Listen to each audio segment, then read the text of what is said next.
বারুইপুরের মতো ক্যানিংয়ে প্রস্তাবিত স্পোর্টস কমপ্লেক্সের মাঠে বামফ্রন্টের সভায় বাড়তি আকর্ষণ হয়ে উঠল রেজ্জাক মোল্লার মোবাইল বার্তা। চলমান বার্তায় তোলাবাজদের হাত থেকে পঞ্চায়েতকে উদ্ধার করতে বাম কর্মীদের রাস্তায় নামার ডাক দেন রেজ্জাক। সিপিএম নেতা সুজন চক্রবর্তী রেজ্জাক মোল্লাকে নিয়ে হাইকোর্টের আদেশকে স্বাগত জানান। পাশাপাশি উৎসব তরজা নিয়ে মমতার পাল্টা জবাবও দেন তিনি। সরকারের পয়সা মুখ্যমন্ত্রী বলছেন উৎসব করবো না, শ্রাদ্ধ করবো। আমি বলছি শ্রাদ্ধ আপনার করতে নতুন করে হবে না। সরকারের টাকা শ্রাদ্ধ করে আপনি সরকারি কর্মসূচি করছেন, সরকারের টাকা শ্রাদ্ধ করে উৎসব করছেন, মানুষের তাতে কোনো লাভ হচ্ছে না।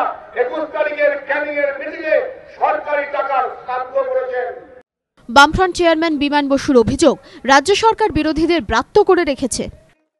দায়িত্বশীল বিরোধী ভূমিকা পালন করার সুযোগ আমাদের সামনে নেই, কারণ কোন বিষয়ে সর্বদলীয় সভা ডাকা হয় না।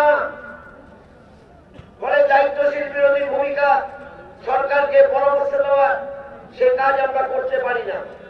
তিনি অভিযোগ করেন, বামেদের দাবি ক্যানিংয়ের মানুষকে দেওয়া কোনো প্রতিশ্রুতি পালন করেনি মমতা বন্দ্যোপাধ্যায়। 1 বছর আগে গোসাবা ব্রিজের জন্য 70 কোটি টাকা অনুমোদনের কথা ঘোষণা করেছিলেন মুখ্যমন্ত্রী। এখনো কাজ শুরু হয়নি।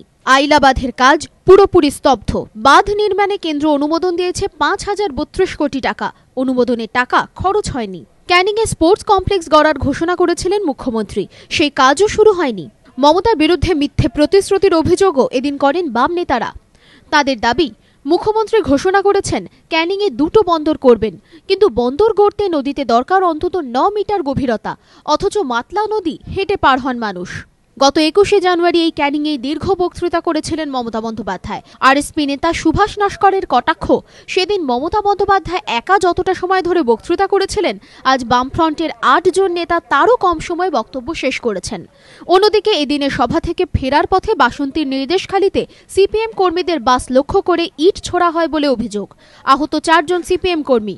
দীপক ঘোষের রিপোর্ট, এবিপি আনন্দ, দক্ষিণ 24 পরগনা।